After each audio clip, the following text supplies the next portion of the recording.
ती अवतीर्ण झाली. कित्येक शतकापूर्वी ती प्रकट झाली आणि ती ती अत्यंत उत्तम अशा प्रकारची म्हणून प्रस्तुत आहे. गाथा सप्तशती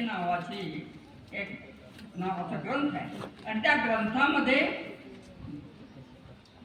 हाल सातवाहन नावाचा राजा होता. हाल सातवाहन त्याच्या काळामध्ये त्याने स्वतः रचलेली गाथा सप्तशती आहे. तिच्यामध्ये मराठी प्राकृत भाषेतली आणि मराठीची काही वाक्य आहेत.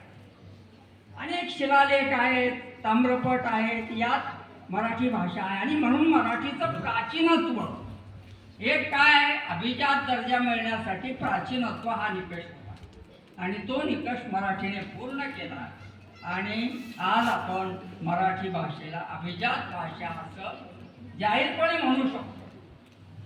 शासनानेच ती घोषणा केलेली आहे. तर अशा भाषेमध्ये आज आपल्याला काय करता येईल असा प्रश्न आहे. अभिजात भाषा जेव्हा होते जाहीर होते तेव्हा जुन्या वाङ्मयाचं, जुन्या साहित्याचं, प्राचीन साहित्याचं, संत वाङ्मयाचं, पंडिती काव्याचं, काव्याचा अभ्यास आणि काव्याचं दिग्दर्शन जास्त प्रमाणात वाढावं हा हेतू असतो.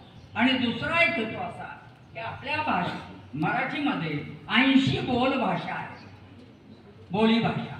या 80 बोली भाषांचा विकास करणं, त्या जास्तीत जास्त प्रचारात येणं हे कर्तव्य आहे आपलं.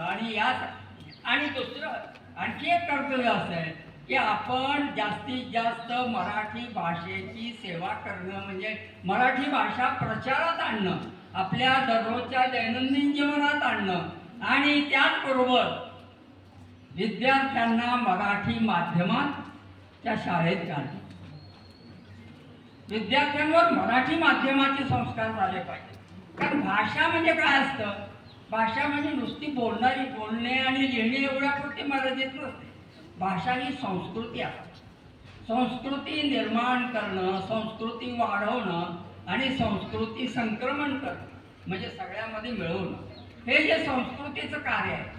म्हणजे आता आपण म्हणतो ना, शुभं करोति कल्याणम आरोग्यम धनसंपदा, देवापुढे दिवा लावतो त्यावेळेला काय आपण म्हणतो, प्रार्थना करतो की सर्वांचं शोभत, हा संस्कार आहे. तुळशी पुढे दिवा लावतो हा संस्कार आहे. मुलांना प्रार्थना एखादी म्हणायला लावतो हा संस्कार आहे. मग तसा संस्कार पुढे असा होत होत खरं बोलणं शाळेत शिकवलं जातं. बाहेरही तसा संस्कार व्हावा.